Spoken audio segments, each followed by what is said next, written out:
আসসালামু আলাইকুম, hello viewer. সবাই কেমন আছেন? আশা করি সবাই ভালো আছেন। আজকে দেখতে পাচ্ছেন এটা ইনডোরে উইন্ডো এসির কিন্তু ভিতর দিকে যে বরফ হয়ে গেছে, ফিল্টারটাও খোলা যাচ্ছে না। এর কারণ হচ্ছে সবকটা কয়েল কিন্তু আপনার ঘামায়নি, আইস হয়ে গেছে। দুই চারটা কয়েল আইস হয়ে যাওয়ার কারণে কিন্তু এই সমস্যাটা হয়েছে। আর সমস্যা হওয়ার কারণ কিন্তু অনেকগুলো হয়ে থাকে। যেমন প্রথমে আপনার গ্যাস কম থাকতে পারে, মানে হিমায়ত কম থাকতে পারে, সিস্টেমে লিক থাকতে পারে। তারপরে আপনার আবার যদি অনেক বেশি ময়লা হয়ে যায়, ব্লোয়ার বাতাস টানতে নাও পারে, এবং ব্লোয়ারের যদি স্পিড কমে যায় সেই ক্ষেত্রে হয়ে থাকে। তো আজকে আমরা যেটা দেখাবো যে আমাদের এই এসিটার সমস্যাটা কি সেটা। আমরা এসিতে মিটার লাগানোর পরে হিমায়কের পরিমাণ খুব কম পাই। যেখানে 50 থেকে 60 পিএসআই হিমায়ক হওয়ার কথা, সেখানে কিন্তু হিমায়ক পাওয়া গেছে মাত্র 15 থেকে 20 পিএসআই এর মতো আসিল।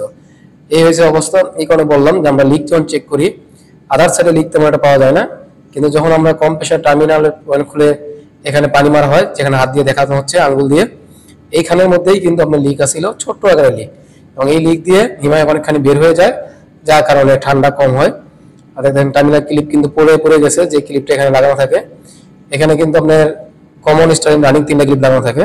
ক্লিপ পুড়ে গিয়ে ওইখানে আপনার কয়েল ভালো ছিল, কিন্তু বডি লিক হয়ে গেছে। ওইখানে বডি লিক হয়ে যাওয়ার কারণে গ্যাস কমে গেছে। অবশ্যই সবাই ভিডিও ভালো লাগলে লাইক, শেয়ার, সাবস্ক্রাইব করতে ভুলবেন না। অবশ্যই কমেন্ট করবেন। আর আমাদের ডেসক্রিপশন বক্সে অবশ্যই আপনার টেলিগ্রামের চ্যানেল আছে, টেলিগ্রাম জয়েন হয়ে যাবেন। আপনাদের সমস্যাগুলি আমাদের সাথে শেয়ার করবেন, তাহলে আমরা উত্তর দিতে সহজ হবে। ধন্যবাদ। আল্লাহ হাফেজ।